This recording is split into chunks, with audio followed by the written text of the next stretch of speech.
podcast lesson. The Story of David Part 1. My little friends, you remember how Auntie told you about the story of Saul and how Saul became king over Israel. Saul started doing wrong things and God did not want him to be king anymore. God then sent the prophet Samuel to David to anoint David as king over Israel. The Lord said to Samuel, "How long will you cry for Saul, since I have rejected him as king over Israel? Fill your horn with oil and be on your way. I am sending you to Jesse of Bethlehem. I have chosen one of his sons to be king." But Samuel said, "How can I go? If Saul hears about this, he will kill me." The Lord said, "Take a cow with you and say, 'I have come to sacrifice to the Lord.' Invite Jesse to the sacrifice, and I will show you what to do.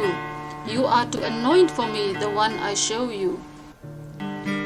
Samuel did what the Lord said. He invited Jesse and his sons to the meal. When they arrived, Samuel saw Eliab and thought, "Surely the Lord's anointed stands here before the Lord." But the Lord said to Samuel, "Do not look if he is handsome or how tall he is, for I have rejected him." The Lord does not look at the things people look at. People look at the outside of the body, but the Lord looks at the heart. Then Jesse called Abinadab and had him pass in front of Samuel. But Samuel said, "The Lord has not chosen this one either." Jesse then had Shammah pass by, but Samuel said, "No, the Lord has not chosen this one." Jesse had 7 of his sons pass before Samuel, but Samuel said to him, "The Lord has not chosen these." So he asked Jesse, "Are these all your sons?" "There is still the youngest," Jesse answered. "He is looking after the sheep."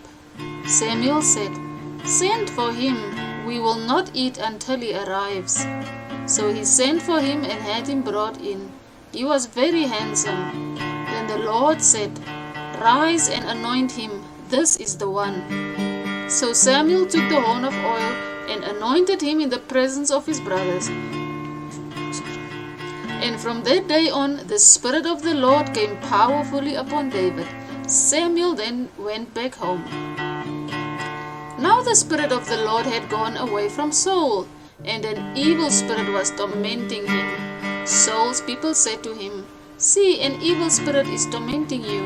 Let us go and search for someone who can play the harp. He will play when the evil spirit comes on you, and you will feel better." So Saul said to his people, "Find someone who plays well and bring him to me."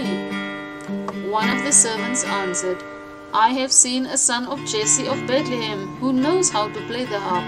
He is a brave man and a warrior, and the Lord is with him." Then Saul sent messengers to Jesse and said, "Send me your son David, who is with the sheep."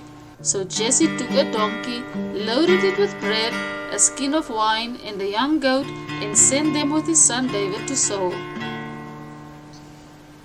David came to Saul in the palace. Saul liked him very much, and David became one of his armor bearers. Then Saul sent messengers to David's father Jesse to say, "Allow David to stay in the palace, for I like him very much." Whenever the Spirit from God came on Saul, David would take the harp and play.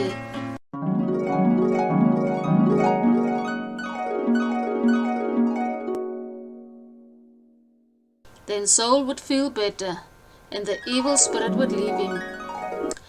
My dear little friends, I hope that you have enjoyed this story.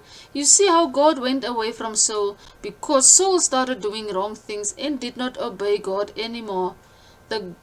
Then God chose David, even though David was the smallest, the youngest of his brothers. So little friends, you must not think because you are young and small that God cannot use you. David was looking after the sheep, but God made him to go to the palace of the king, and David later also became the king over all the people of God of Israel. My little friends, you must be obedient and you must be sweet so that God can also bless you as he did for David. And I hope, my little friends, that you will remember that Auntie loves you, but Jesus Christ